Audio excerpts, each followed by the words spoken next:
হরে কৃষ্ণ। তো আমরা আলোচনা করছিলাম শান্তির সূত্র। তো শান্তির সূত্র অলরেডি 5-6টা পর্ব হয়েছে আলোচনা। আজকে আমরা পরবর্তী পর্বে যাচ্ছি। এখানে আপনারা একটা ছবি দেখতে পাচ্ছেন। তো ক্রিকেট ব্যাট দেখতে পাচ্ছেন আর চামচ দেখতে পাচ্ছেন, তাই তো? তা আপনি প্রশ্ন করতে পারেন, প্রভু আমরা তো ক্রিকেট খেলাও খেলি না, ক্রিকেট ব্যাট দিয়ে আমাদের আমাদের কাজটা কি? না, সেটার জন্য না। এখানে যেটা বোঝানো হচ্ছে, এই জগতে যত কিছু জিনিস আছে সবকিছু জিনিসের একটা উদ্দেশ্য আছে। উদ্দেশ্যবিহীন ভাবে কোনো কিছু তৈরি করা হয়নি। ক্রিকেট ব্যাট তৈরি করা হয়েছে ক্রিকেট খেলা খেলার জন্য, আর চামচ তৈরি করা হয়েছে ওষুধ খাওয়ার জন্য বা বিভিন্ন কিছু রান্না বান্নার কাজে ব্যবহার করার জন্য। তো আপনি যদি চামচ দিয়ে ক্রিকেট খেলা খেলতে চান তাহলে কেমন হবে ব্যাপারটা? হ্যাঁ, আপনি যদি মনে করেন যে চামচ দিয়ে আমি ক্রিকেট খেলা খেলি, তাহলে বলার বল করবে আর আপনি চামচ দিয়ে মারতে যাবেন, বলটা আপনার গায়ে পড়বে, আপনি আহত হয়ে যাবেন। চামচ দিয়ে আপনি ক্রিকেট খেলা খেলতে পারেন। আবার আপনি যদি ক্রিকেটের ব্যাট দিয়ে যদি বলেন যে আমি একটু ক্রিকেট ব্যাট দিয়ে আমি রান্না করবো, বা ক্রিকেট ব্যাট দিয়ে আমি কিছু খাবো, চামচ দিয়ে আমরা খাই, ক্রিকেট ব্যাট দিয়ে কিছু খাবো। তো ক্রিকেট ব্যাট দিয়ে যে খেতে যান, মুখে আঘাত লেগে দাঁত টাত ভেঙে যায়। ক্রিকেট ব্যাট দিয়ে আপনি খেতে পারবেন। এই জগতে ভগবান সবকিছু একটা পারপাস নিয়ে তৈরি করেছে। পারপাস ছাড়া, উদ্দেশ্য ছাড়া তিনি কোনো কিছু তৈরি করেন। তাকে কি উদ্দেশ্য নিয়ে তিনি তৈরি করেছেন সেটা তিনিই ভালো জানেন। এবং যে জিনিসটা যে উদ্দেশ্যে তৈরি হয়েছে সেটা সেই উদ্দেশ্যে যদি ব্যবহার হয়, তাহলে সেটা হচ্ছে সেই জিনিসের যথোপযুক্ত ব্যবহার। তো সেরকম জীব বা জীবাত্মা হচ্ছে ভগবানের নিত্য দাস। সে কর্তা নয়, সে হচ্ছে দাস। সে প্রভু নয়, সে হচ্ছে ভৃত্য। কিন্তু সে যদি সেই সেটা না করে সেটার উল্টোটা হয়ে যায়, সে যদি কর্তা হতে চায়, প্রভু হতে চায়, তাহলে সে কিন্তু কষ্ট পাবে। যেভাবে ক্রিকেট ব্যাট দিয়ে খাওয়া যায় না, চামচ দিয়ে ক্রিকেট খেলা খেলা যায় না।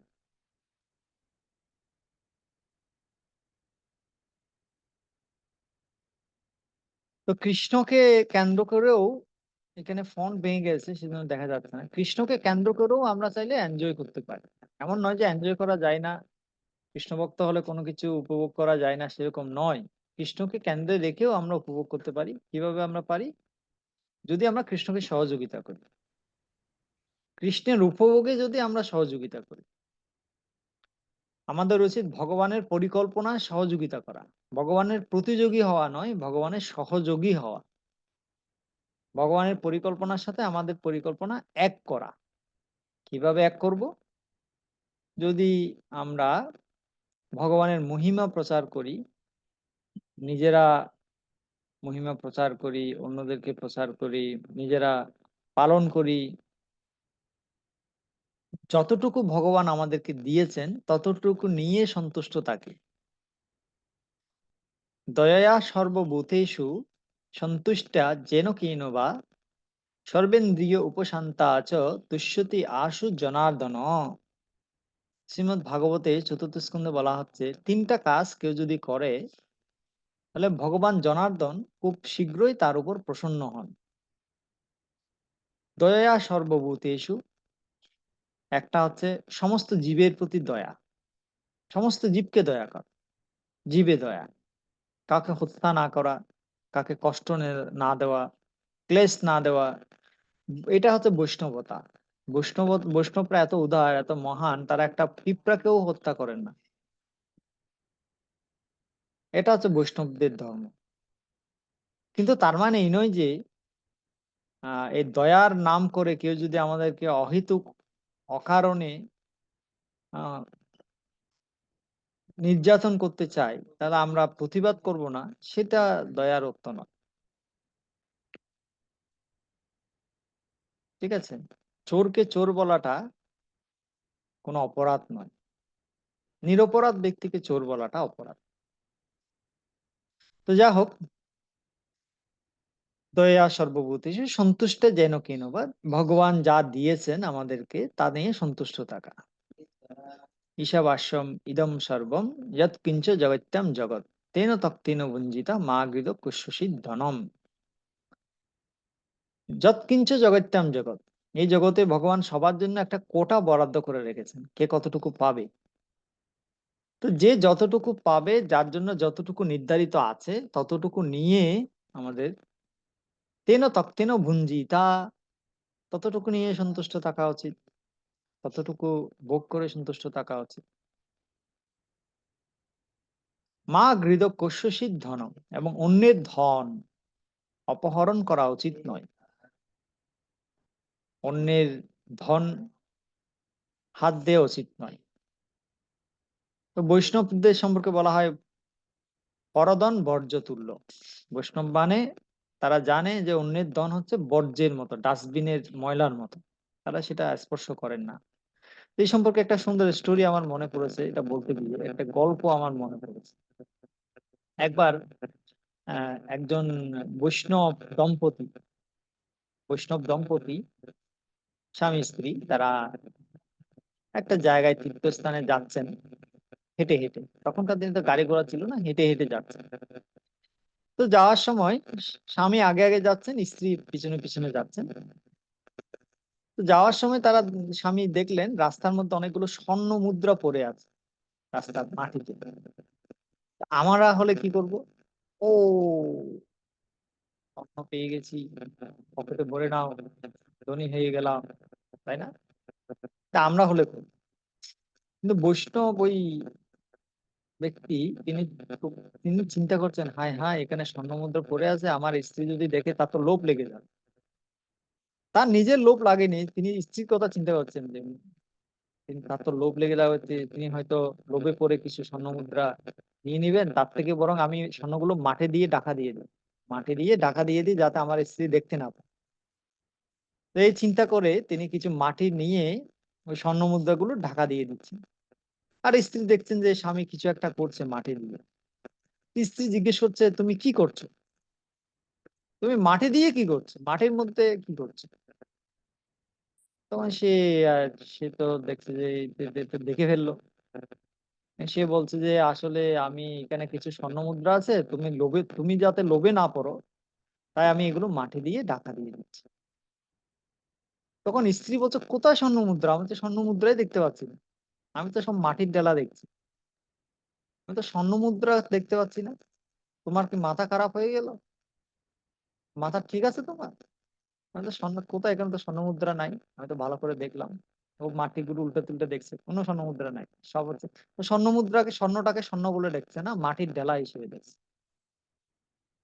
তার মানে হচ্ছে স্বামীর থেকে স্ত্রী আরো বেশি উন্নত। স্বামী দেখছে স্বর্ণ মুদ্রা, স্ত্রী যাতে লোভে না পড়ে সেজন্য ঢাকা দিয়ে দেবে, স্ত্রী স্বর্ণ মুদ্রাই দেখছে না, তিনি দেখছেন মাটির ডেলা। তো এই কথাটা কৃষ্ণ ভগবত গীতায় বলেছেন 14th অধ্যায়ে, যে সমলোষ্ট অশ্ম কাঞ্চন, সমলোষ্ট অশ্ব কাঞ্চন, মানে কাঞ্চন মানে স্বর্ণ, আর লুষ্ট্র অশ্ম মানে হচ্ছে মাটি।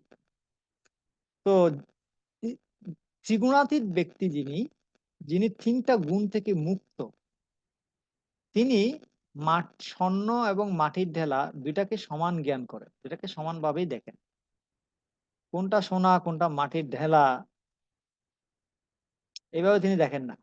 স্বর্ণকে তিনি মনে করেন এগুলো হচ্ছে বিষটা, যেমন প্রভুপাদ বললেন না, প্রভুপাদ বললেন স্বর্ণ হচ্ছে, স্বর্ণের রং হলুদ, বিষটার রঙও হলুদ। তো স্বর্ণ এবং বিষটা দুটার রঙই হলুদ। স্বর্ণ এবং বিষটা দুটাই হলুদ, তো স্বর্ণ হচ্ছে বিষটা সমান, প্রভুপাদ বললেন।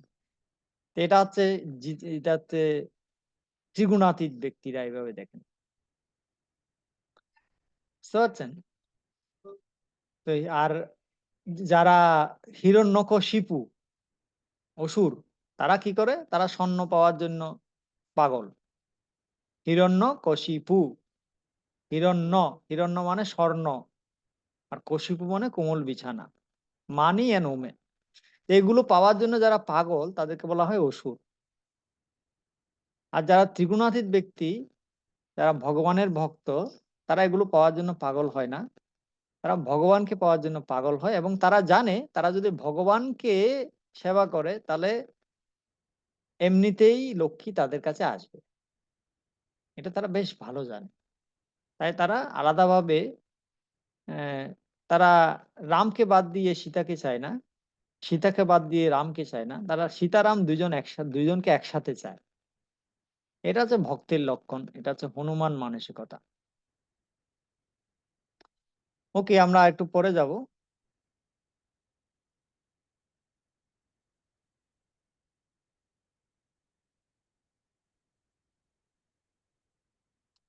গডস প্ল্যান, ভগবানের পরিকল্পনার সাথে আমাদেরকে কি করতে হবে? আমাদেরকে নিজেকে সামঞ্জস্য করতে হবে।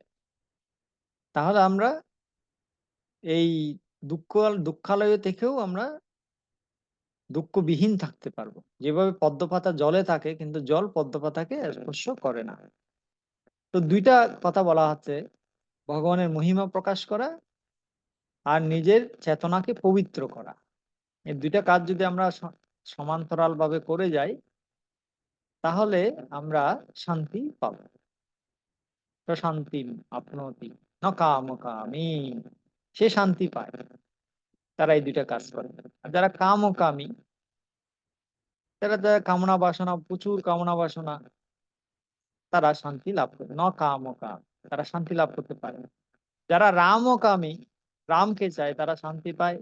যারা কাম ও কামী, তারা শান্তি পায় না।